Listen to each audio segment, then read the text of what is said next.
छत्तीसगढ़ के सरकारी कर्मचारियों की बल्ले बल्ले। छत्तीसगढ़ में बजट पेश हुआ और बजट में सरकारी कर्मचारियों को मेडिकल कैशलेस सुविधा का ऐलान कर दिया है। जी हाँ दोस्तों, छत्तीसगढ़ के सरकारी कर्मचारियों के लिए ये मेडिकल सुविधा की शुरुआत अब होने वाली है। इसके लिए राज्य शासन ने क्या आदेश जारी किया है, बजट में क्या प्रावधान है, उसकी बात करेंगे। साथ ही साथ आपको इस थंबनेल में जो भी प्रश्न दिख रहा है उन प्रश्नों का जवाब मैं इस वीडियो में देने वाला हूं। तो चलिए वीडियो को शुरू करते हैं। नए साथी चैनल को सब्सक्राइब कर लेंगे। छत्तीसगढ़ के शासकीय सेवकों को उपचार के दौरान चिकित्सा व्यय का वहन स्वयं न करना पड़े और उपचार के पश्चात जो बिल जमा करने की प्रतिपूर्ति की जाती है वह प्रक्रिया बहुत ही लंबी और जटिल होती है, जिसके कारण प्रतिपूर्ति में विलंब होता है और कर्मचारी साथियों को अनेक दिक्कतों का सामना करना पड़ता है।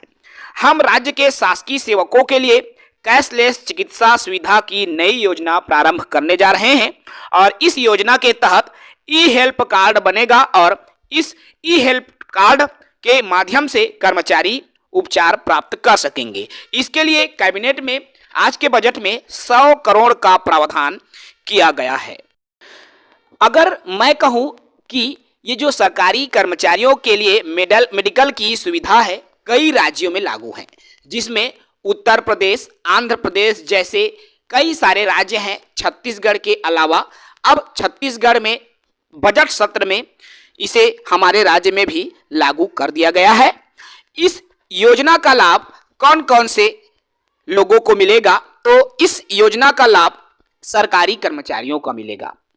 संविदा कर्मचारी, दैनिक वेतन भोगी कर्मचारियों को अभी इसका लाभ नहीं मिलेगा क्योंकि ये योजना सरकारी कर्मचारियों के लिए है। साथ ही साथ उत्तर प्रदेश की बात करूं तो वहां पेंशनर अर्थात जो पेंशन लेने वाले कर्मचारी हैं, रिटायर्ड कर्मचारी हैं, उनको भी इसका लाभ मिलता है। साथ ही साथ सरकारी कर्मचारियों एवं उनके परिवार को भी इस योजना का लाभ मिलेगा क्योंकि एक हेल्थ कार्ड जारी होगा जिसे ई हेल्थ कार्ड का नाम दिया जाएगा और इसी ई हेल्थ कार्ड के स्टेट हेल्थ कार्ड के माध्यम से सरकारी कर्मचारियों को इलाज कराना सरल और सहज हो जाएगा।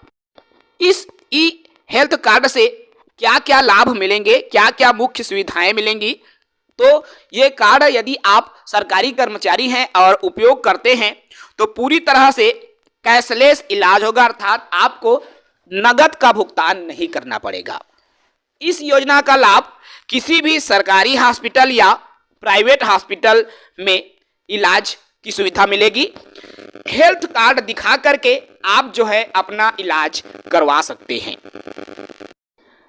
खर्च की सीमा की बात करूं तो उत्तर प्रदेश में सरकारी कर्मचारियों के लिए जो ई हेल्थ कार्ड निर्मित की गई है, जिनके खर्च की सीमा सरकारी अस्पताल में कोई लिमिट नहीं है और यदि कर्मचारी किसी प्राइवेट अस्पताल में इलाज करवाना चाहता है तो 5 लाख रुपए एक साल में उनको ये लाभ दिया जाएगा। यदि वो किसी भी प्राइवेट अस्पताल में इलाज करवाता है तो 5 लाख तक की छूट का प्रावधान इस हेल्थ कार्ड के माध्यम से कर्मचारियों को एवं उनके परिवार को मिलेगा। आखिर इस योजना का लाभ कौन कौन ले सकता है? तो इस योजना का लाभ छत्तीसगढ़ के सभी सरकारी कर्मचारी, चाहे वो शिक्षा विभाग हो, स्वास्थ्य विभाग हो, नगरीय निकाय से संबंधित हो या छत्तीसगढ़ के जितने भी विभाग हैं, उन तमाम विभागों के केवल सरकारी कर्मचारी ही इसका लाभ ले सकेंगे। दैनिक वेतन भोगी या संविदा कर्मचारियों को इस योजना का लाभ नहीं दिया जाता है। उत्तर प्रदेश में ये नियम है, चूंकि छत्तीसगढ़ में इसको लेकर जब नियम जारी होगा तो चीजें और स्पष्ट हो जाएगी। इसके अलावा सरकारी कर्मचारियों के अलावा जो रिटायर्ड कर्मचारी हैं, जो पेंशन भोगी कर्मचारी हैं, उनको भी इसका लाभ मिलेगा। साथ ही साथ सरकारी कर्मचारियों के dependent family members, that means उनके आश्रित परिवार के फैमिली को, सदस्यों को भी इसका लाभ प्राप्त होगा। इस योजना में कौन कौन से बीमारियों का इलाज संभव है? तो गंभीर बीमारी, जिसे हम सीरियस डिसीज कहते हैं, तो गंभीर बीमारियों में इलाज करवाया जा सकता है। इसके अलावा इमरजेंसी जो ट्रीटमेंट की जरूरत पड़ती है या कभी हॉस्पिटल में एडमिट होना करता है आईपीडी, तो इस मामले में इलाज कराया जा सकता है। अर्थात चाहे गंभीर बीमारी हो या इमरजेंसी में ट्रीटमेंट की जरूरत है या हॉस्पिटल में यदि आपको भर्ती होना पड़ रहा हो, ऐसी स्थिति में आप ई हेल्थ कार्ड का उपयोग करके इलाज करवा सकते हैं।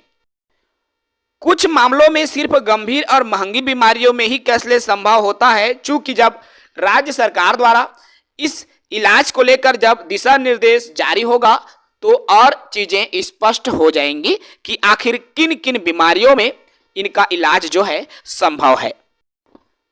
इसके लिए आवेदन आप कैसे कर पाएंगे? चूंकि आज ही बजट में ये प्रस्ताव पारित हुआ है, इसके लिए क्या आवेदन की प्रक्रिया रहेगी, इसके लिए क्या नया पोर्टल बनेगा, ये विभाग तय करेगा और आप सभी सरकारी कर्मचारियों को थोड़ा इंतजार करना पड़ेगा। चूंकि जब ई हेल्थ कार्ड बनाया गया था दूसरे राज्यों में तो ये प्रक्रिया ऑनलाइन रखी गई थी और इस दौरान आधार कार्ड और मोबाइल नंबर की अनिवार्यता, साथ ही साथ जिस विभाग में आप कार्यरत हैं उस विभाग की डिपार्टमेंटल डिटेल्स भी आपको भरनी होती है और अप्रूवल जैसे ही आप भर के सबमिट करते हैं और आपको अप्रूवल मिलता है, उसके बाद ये जो हेल्थ कार्ड है वो आपका बन जाता है, जिसे आप डाउनलोड कर सकते हैं और इस हेल्थ कार्ड के माध्यम से आप किसी भी सरकारी या प्राइवेट अस्पतालों में लाभ ले सकते हैं। जब राज्य सरकार द्वारा हेल्थ कार्ड को लेकर कोई भी दिशा निर्देश जारी होती है, सबसे पहले CG job education YouTube channel पर आपको प्रोवाइड करवाया जाएगा, आपको जानकारी प्रदान की जाएगी। जितने भी नए शिक्षकगण हैं हमारे यूट्यूब चैनल को सब्सक्राइब कर लेंगे। जय हिंद।